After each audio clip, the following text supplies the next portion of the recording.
विद्यार्थिनीचा लैंगिक छळ करणाऱ्या माध्यमिक शाळेच्या मुख्याध्यापकाला अटक करण्यात आली आहे। ही घटना अहिल्यानगर जिल्ह्यात घडली आहे। अहिल्यानगर जिल्ह्यातील कर्जत तालुक्यातील राशीन येथील एका माध्यमिक विद्यालयातील 15 वर्षीय विद्यार्थिनीचा लैंगिक छळ केल्याच्या प्रकरणी मुख्याध्यापक रामराव भोसले यास पोलिसांनी अटक केली आहे। पीडित मुलीच्या फिर्यादीवरून गुन्हा दाखल करण्यात आलाय।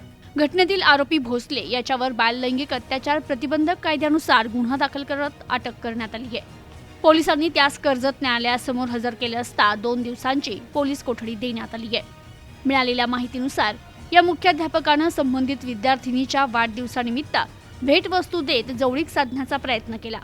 त्यानंतर संधी साधत तिला चुकीचे प्रश्न विचारून मानसिक त्रास द्यायला सुरुवात केली।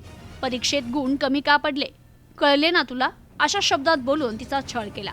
विद्यार्थिनीने नकार दिल्यानंतरही आरोपीचं वर्तन थांबलं नाही। घाबरलेल्या विद्यार्थिनीनं तेथून तातडीनं पळ काढला। घटनेनंतर संतप्त पालक शाळेत एकत्र आले होते। मुलींना शाळेत कसं पाठवायचं या घटनेमुळे मुली घाबरल्यात अशी भावना पालकांनी व्यक्त केली।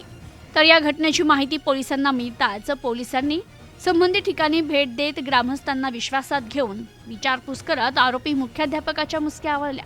गुन्ह्याचा तपास सहाय्यक पोलीस निरीक्षक संदीप वसावे हे करतायत।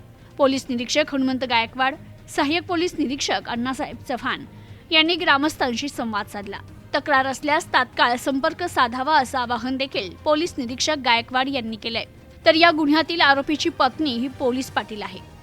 Bureau report, news today 24, Karjat, Ahilyanagar.